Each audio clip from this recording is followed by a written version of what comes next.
Good afternoon, everybody. Happy Friday to you. Welcome to our Lunchtime Live. This is our weekly review of the Sunday School lesson. My name is Waynell Henson. Most of you all know me as that Sunday School girl. And you know what? It's been more than 6 years that I've been in this space reviewing these lessons and changing the way that people see Sunday school. I am so excited always to share this time with you. This is something we started in the last couple of months, but Fridays just seem to work for us. And so I always enjoy sharing this space, and I'm thankful to those of you who are on. If this is your first time here, allow me to say welcome. You have just joined the largest cyber community of Sunday school students on the World Wide Web.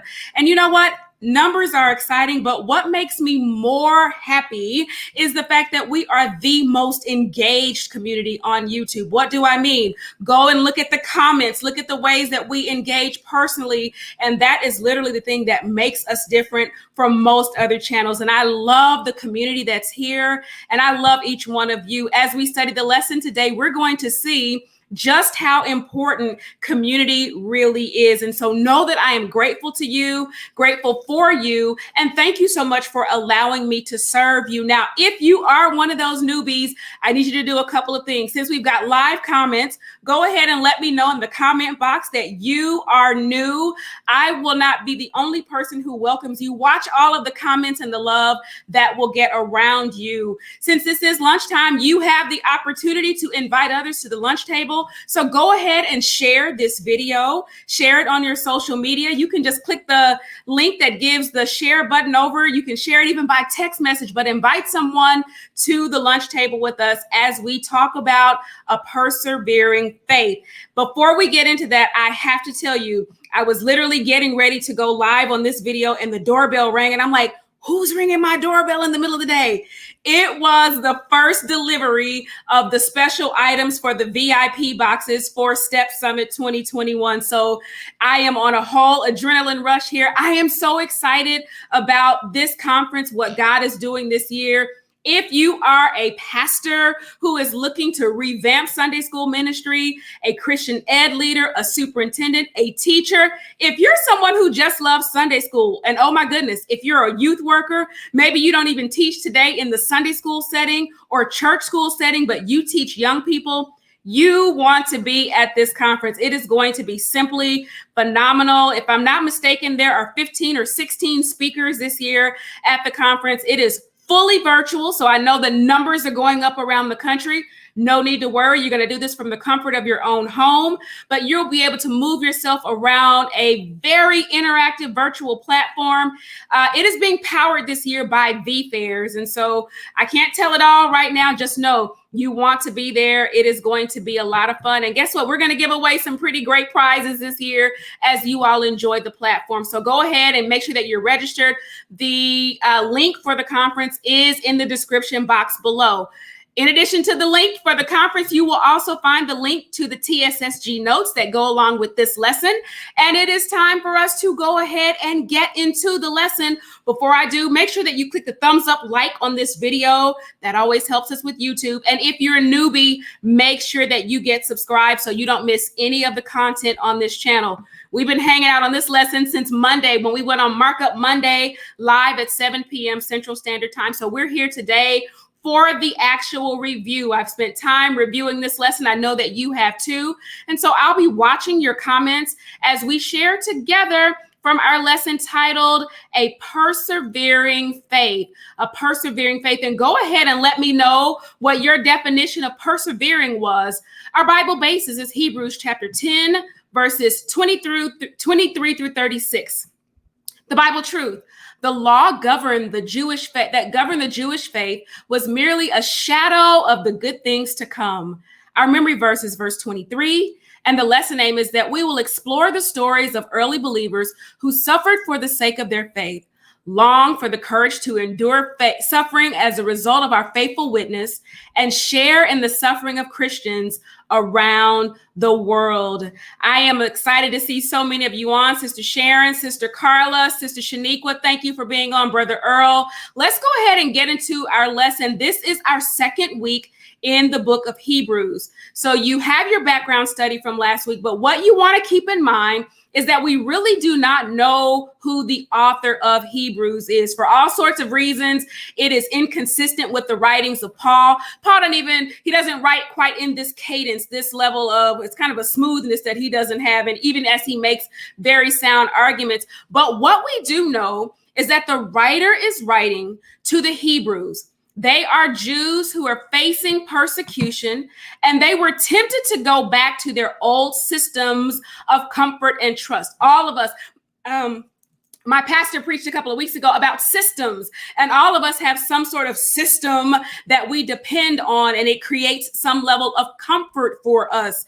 And that is what these people were facing, specifically in their faith. And so as the writer is trying to encourage them to say, hang in there, you don't want to turn back. I know that it's difficult. They were being persecuted for their faith. They were being beaten. They had property taken. And he was saying that the choice that you made is better. That's often something I say to people when they make the choice for Christ. It is the best decision that you could ever make. But it doesn't always mean that it's going to come without difficulty. Our lives are filled with difficulty. So as we look at these Hebrews, no, our issues may not be exactly the same as theirs. But what we're going to see is that as we face whatever challenges come our way, we have got to hang in there. To stand strong in our beliefs is what Brother Earl says. To be steadfast is what Sister Marie says. Sister Patrice says to push through. Brother Donald says to hold on, to hang in there.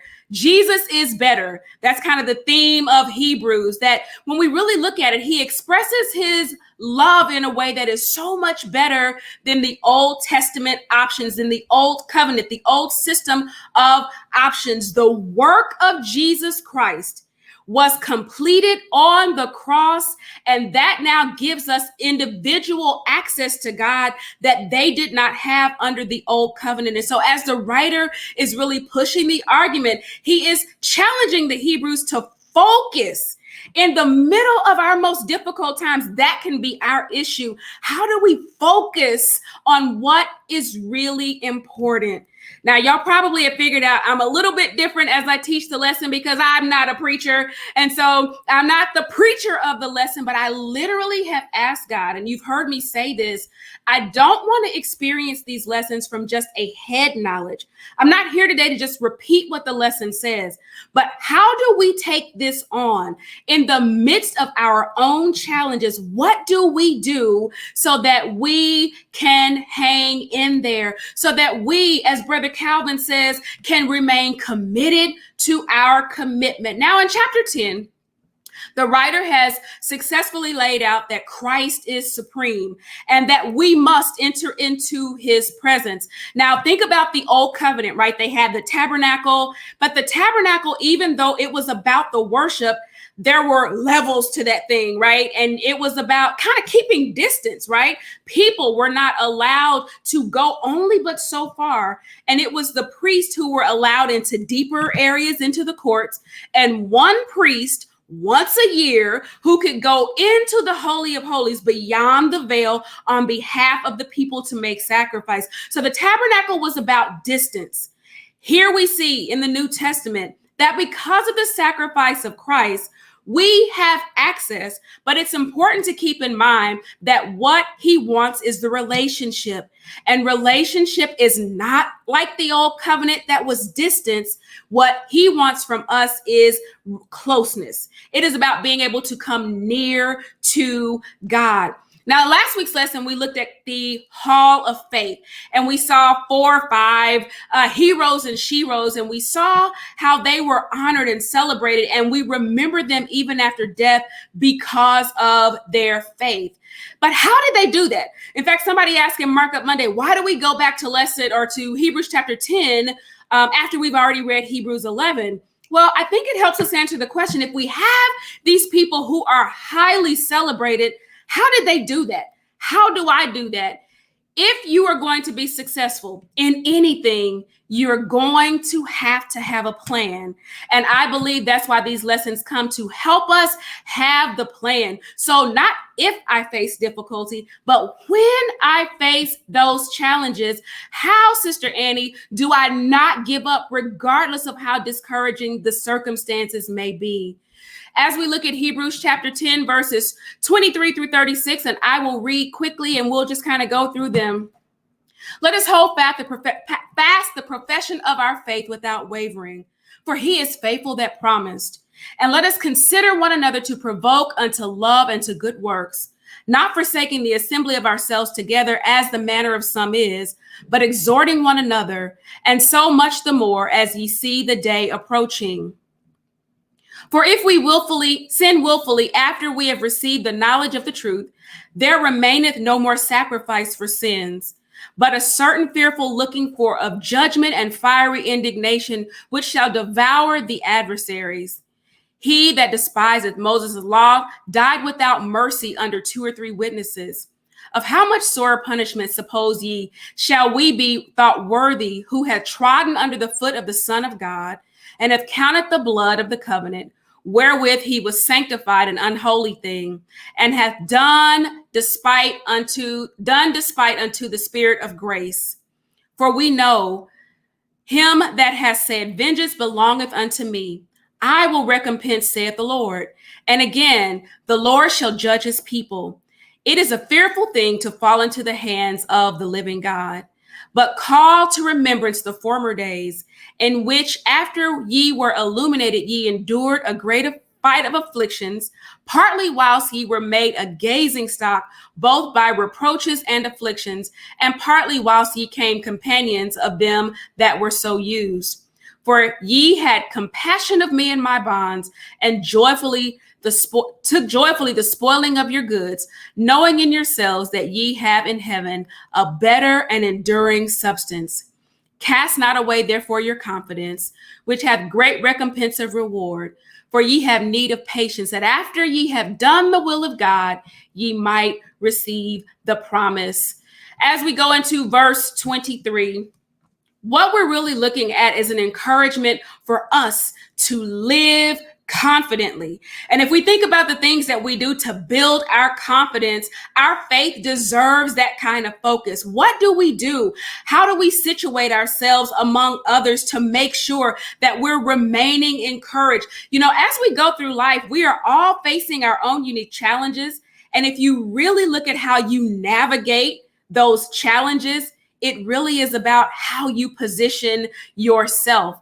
And so the first thing the writer says here is, let's do something. Let us come together on some level of agreement and do these things. Now, it's so interesting because this isn't the first let us in this writing. If you go back to verse 22, there's a let us in there. This let us is a group call to action. It is an invitation, a corporate invitation. Why? To do these things because God is faithful. So if we are going to do that, what is it that we need to do? Now, I thought this was interesting. This is both, it's a call to maturity. So if you go back to Hebrews chapter 6:1, he says, let us go on to perfection. That's about, let us go on and continue pushing through, understanding that as we go through all that life brings to us, it is pushing us to another level of maturity. Not only is it a call to maturity, but there is a call of responsibility in here. All of us, in light of what Christ has done, in light of the work of Christ on the cross, all of us has a responsibility as a believer. Now, what the writer is laying out is that in a Christ-centered community, there is a Christ-focused standard. How do we know that standard? What does it look like? It's more than t-shirts and bumper stickers. It is both in what we do and in what we say. So verse 22 says, let us have a close relationship with assurance. That what is this assurance? The assurance is that we don't need a priest. We don't need anyone in the middle, that we can go right into the presence of God with sincere hearts, trusting God fully. We can do that. Verse 23, let us hold fast the profession of our faith. What is the profession of our faith? It is what we confess, not only in our words, those are important. In fact, we talked about confessing Christ with our mouths, but it is also professed in the ways that we live out in front of a dying world every single day. Let us hold fast onto the confession of our faith is our hope. We have only positive expectations of what Christ has done and what is ahead in our future, the return of Christ. We live for that.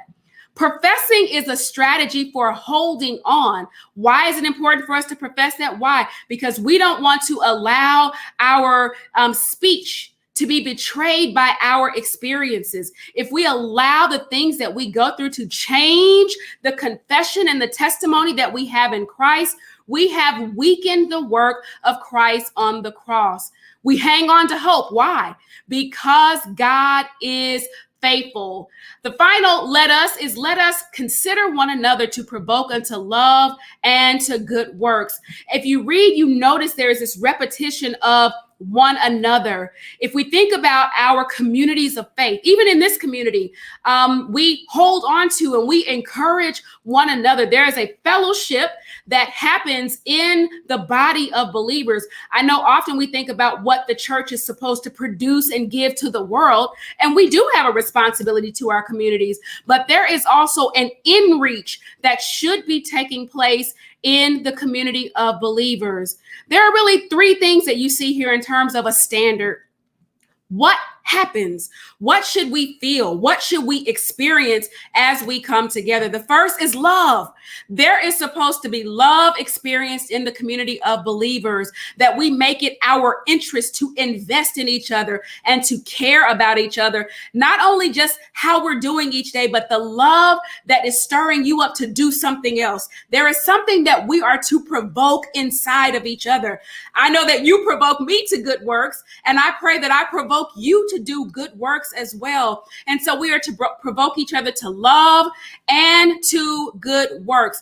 I give you lots of references in your TSSG notes. Make sure that you check those out. I can't tell it all in Lunchtime Live, but there are lots of references here. So there's love. The second thing is valuing this ability to meet. We are to meet. There is an importance in the community of faith. And I know the last year has really challenged our traditional notions of what does it mean to gather? What is an assembly? And it's interesting because I saw a video not long ago, maybe it was in January or February of last year, where the person says, you know, the preacher, based on experience, I'm not knocking the minister, but based on the experience at that time, you know, well, the computer doesn't do anything for you. And it's not the same, but the last year has proven that we have lots of ways to assemble. What the writer does not necessarily argue is how you do that, right? Because time has changed a bit, but what we need to clearly see is there is a value in gathering together with other believers. Do not stop gathering with other believers. This isn't just about you ought to be at church. No, what he's telling you is that in your most difficult times, what you cannot afford to do is walk away from a core community of believers. And you notice people will go through things and they'll have challenging times, and you'll notice that they're missing, and you'll say, well, what's going on? Well, I've been going through. We're all going through. But in the times that we are going through, we need to be together. That is where we gain our strength. Not only is there strength that we gain, but this was really beautiful for me as I thought about this. I've seen this scripture rehearsed for reprimanding individuals who have not been to church. But if you read it in its context, there is such a beauty about this passage that is actually an invitation. And all of chapter 10 lays out the work of Christ on the cross. And so this invitation is beautiful because it is telling you, you have this ability to come into the faith community, to come into God's house unrestricted, not depending on anyone to go for you. You come in with a full assurance that you honor a God who sees and who hears and who saves us. And we come in recognition of the sacrifice that Christ made on the cross. So that's the beauty of this sort of invitation for me. And as I think about what it means to be connected to a body of believers, and shout out to the Dominion Word Ministry Church of God in Christ. If you want to shout out your church in the comments, please do. Tell us where you're located, because you never know who may see these comments and be looking for a community like yours. But our communities in a dark world, it is the fellowship of our faith communities that becomes light to the world. The world is watching to see how we gather and how we treat each other. So we are to love. We are together, and it says that we are better how? Together. This is not about beating people up, but encouraging people in our faith that we should not self-isolate. I know we've been in a space of isolation in the last year, but you also see the toll that isolation takes on people. So as much as we can gather, even if it's digitally, there is a benefit and a value. We need each other. He's encouraging them to stay together. Share your faith. Your faith community is your family, and we value the fellowship. Why are we doing all this? He says, because you need to remember that the day is fast approaching. The day of the Lord is coming. It is fast approaching. In verses 26 and 27, there is a serious and a sober warning that is given. And there are actually 5 warnings given in Hebrews. We now have the standard, right? There's a standard that we've sort of been given, we've been given a standard of what that looks like. And now we find out, well, why do you need a standard? Well, we need a standard because God is going to judge the world. He's going to judge our actions based on knowledge. And here it's saying that once you receive the knowledge, once you understand, you are accountable for what you know. To behave in any other way, once you have knowledge, is to knowingly make a choice to reject Christ, to reject God, to reject the sacrifice. It talks about sinning willfully after you know the truth. And what this is really explaining to us is not if we trip or make a mistake or not know something, but if you continue, if you make a conscious effort to live a life of sin after you know the will of God, you know what God requires.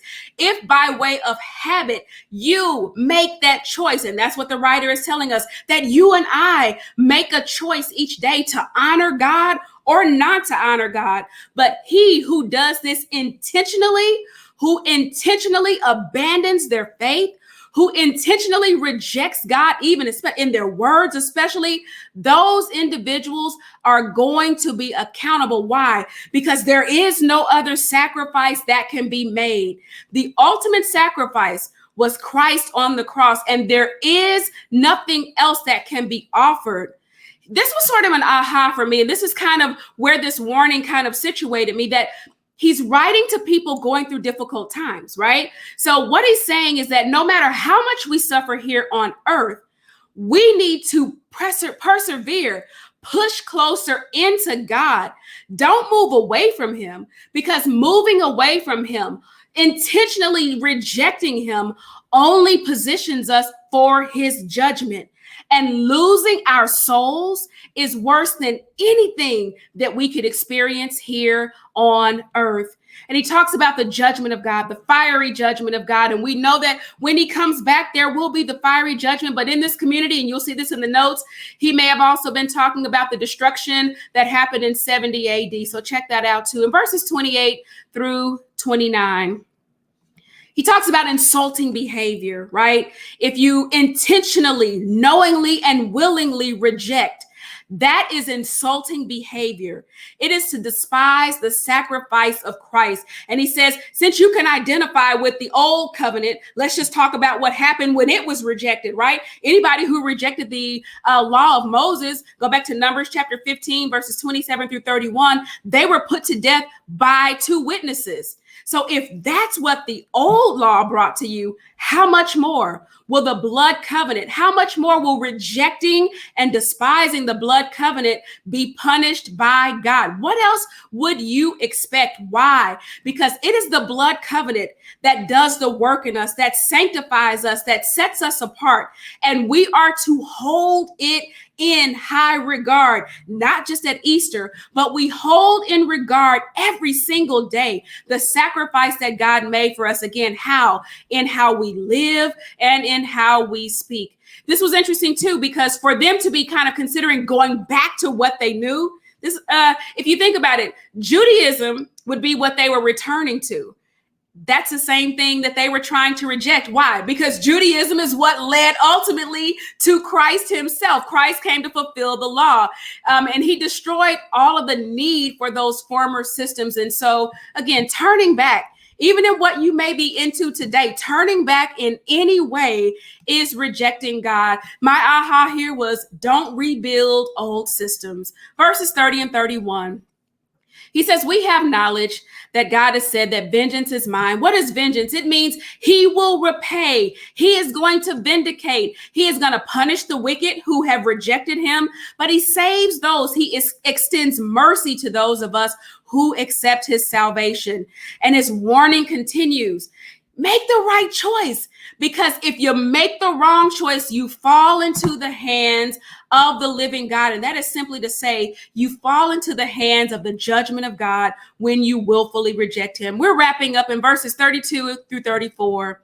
He says that you need to remember, think about the old days when you first came to Christ, when you first accepted the joy of the gospel, his love, the way that you felt when your eyes were open, you were illuminated. There was just a way that you perceived the world. It may not have been the best day, but you had the joy of the Lord, and you were able to deal with things and push through things a little bit differently. And we were all that way. And then life happens, and these layers are on us, and it feels so heavy. He's even telling them, when you first found Christ, you were being publicly ridiculed and taunted and humiliated. But guess what? You pushed through it because of the joy of the Lord. Yes, Sister Deborah, because you were excited. And he's saying, you go back to that space and think about that on your toughest day.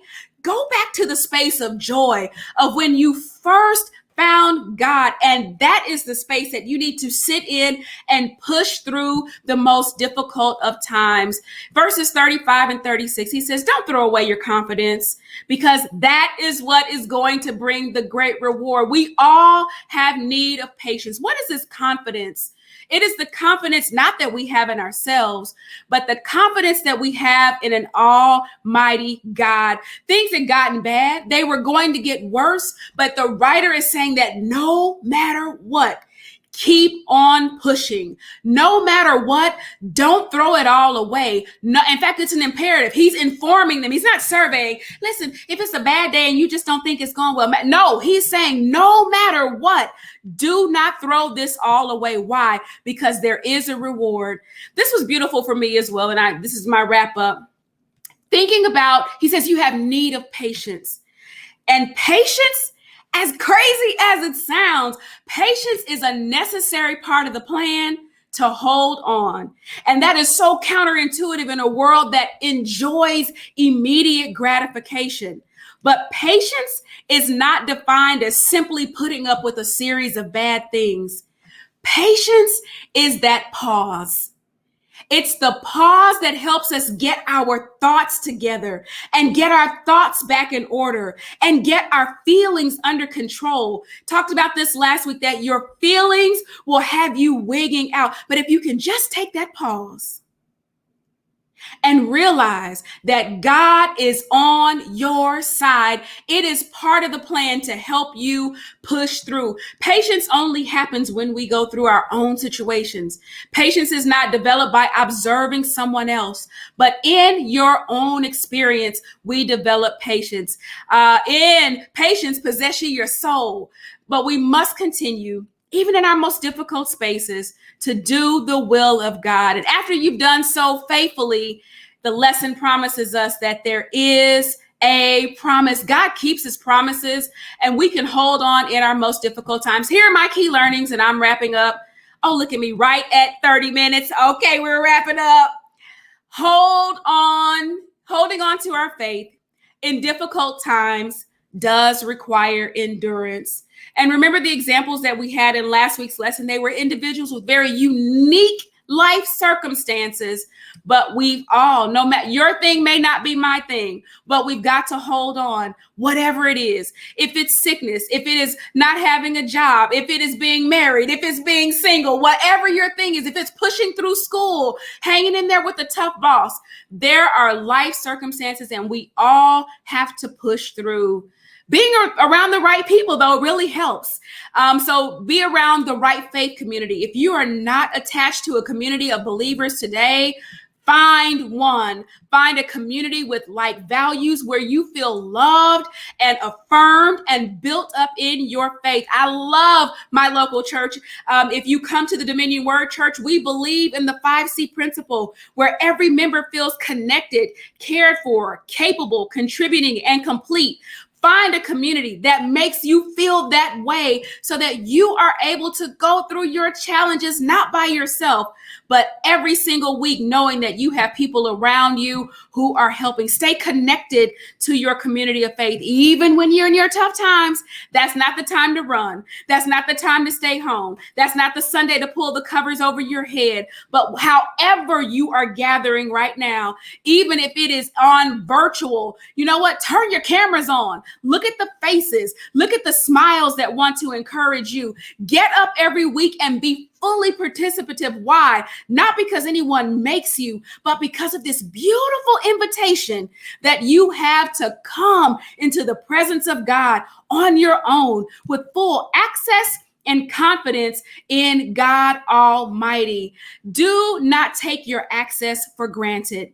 Never take your access for granted. And if we haven't learned anything in the last year, we have learned that. I can tell you, and I'm in church most weeks, but last year, as I sat at home the first couple of weeks, and then even as I was a part of the small team that made ministry happen, I was in the church most Sundays, but there were just 11 of us there.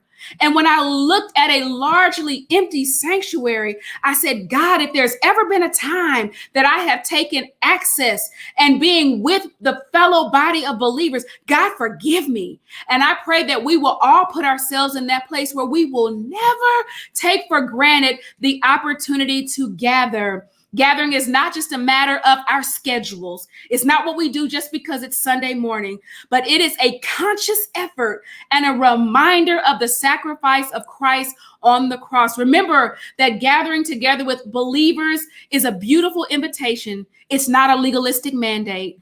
Be encouraged that God is intentional in his word, and he is intentional and he keeps his promises to us. God is aware of our lives. He knows the challenges we face. He knows the difficulty, but he just wants us to take the pause and let that pause be the space that we get our thoughts together, come back and get grounded in what his word says, and get our feelings under control. This is our lesson for this week. I pray that there's been something that has been helpful to you that was shared. Please remember to share this lesson with others. And I look forward, if you're catching the replay, go ahead and drop your key learnings. If you're on here now, go ahead and drop your key learnings. And we would love to read those, and others will see them and be blessed throughout the weekend. Before I leave, let me again say stepsummit.com. 2 S's, SSTEP, stepsummit.com. Get there today and get registered. I looked this morning. There was one VIP left online, and it may be gone now because I've been here with y'all for 33 minutes. So, but there are still seats remaining in the general access. I want you to be there. I promise you're going to be blessed. Thank y'all for hanging out with me for lunchtime. Hope you had something good and that you enjoyed our study. Time to get back to whatever your regularly scheduled Friday is. I pray the absolute best for your weekend. Anyone who wants to join me Sunday morning, Sunday's going to be full. I will do radio at 7 o'clock a.m. Central Standard Time. I'll be in the studio at KGGR in Dallas, Texas, with Lady Victory and my friend and brother, the elder Michael Payton. If you are in the Dallas area, I invite you to meet us. the International Sunday School Department of the Church of God in Christ. Our president will be in tomorrow, and we will have a regional summit hosted at Dominion Word. And the flyer is on my page. I'll post it again today, but we're starting at 10:30 tomorrow morning. I don't even care if you're not Kojic. If you want to be inspired and motivated by a team that has the heartbeat of Sunday school and Christian education, just meet me there. Make sure that you sign up, register. Look at the flyer for how to register to the phone number on the flyer. And then on Sunday at 9:45, I'll be back here live. For those of you who attend virtual Sunday school, I told you last week I didn't know what would happen. Y'all can rejoice, because for at least the next few weeks, my assignment, our local church returns to in-person Sunday school this week. And my assignment is going to be the virtual class. And so I will be able to be connected still here on YouTube on Sunday mornings, at least in the short term. I love y'all so much. Thank you so much for being present here with us today. I will see you in Sunday school. Bye, everybody.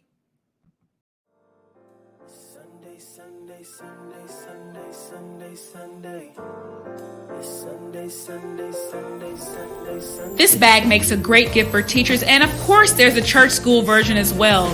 Visit my Etsy store for this and other great items, and look down below this video for t-shirts for all ages and sizes.